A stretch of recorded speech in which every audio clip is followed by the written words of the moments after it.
माँ लक्ष्मी ने स्वयं कहा है, अगर घर की ये 5 चीज किसी को दे दी जाए तो धन संपत्ति ही नहीं, सुख शांति भी सदा के लिए छिन जाएगी।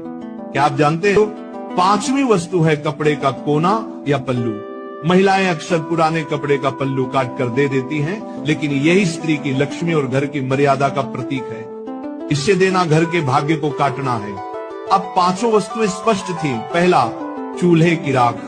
दूसरा, झाड़ू। तीसरा, जलता दीपक। चौथा, नमक। 5वां, कपड़े का कोना। वसुदेव ने कृतज्ञ होकर योगी को प्रणाम किया।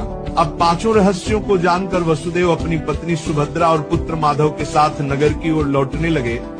रास्ते भर वे मन ही मन माता लक्ष्मी के उपदेशों को दोहराते रहे। नगर पहुंचते ही उन्होंने सबसे पहले आचार्य देव के चरणों में प्रणाम किया और पूरी यात्रा का वर्णन। माँ लक्ष्मी ने स्वयं कहा है, अगर घर की ये 5 चीज किसी को दे दी जाए तो धन संपत्ति ही नहीं, सुख शांति भी सदा के लिए छिन जाएगी।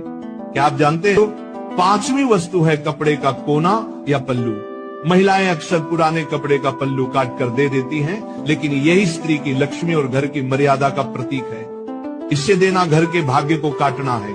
अब 5 वस्तुएं स्पष्ट थी। पहला, चूल्हे की राख। दूसरा, झाड़ू। तीसरा, जलता दीपक। चौथा, नमक। 5वां, कपड़े का कोना। वसुदेव ने कृतज्ञ होकर योगी को प्रणाम किया। अब 5 रहस्यों को जानकर वसुदेव अपनी पत्नी सुभद्रा और पुत्र माधव के साथ नगर की ओर लौटने लगे। रास्ते भर वे मन ही मन माता लक्ष्मी के उपदेशों को दोहराते रहे। नगर पहुंचते ही उन्होंने सबसे पहले आचार्य देव के चरणों में प्रणाम किया और पूरी यात्रा का वर्णन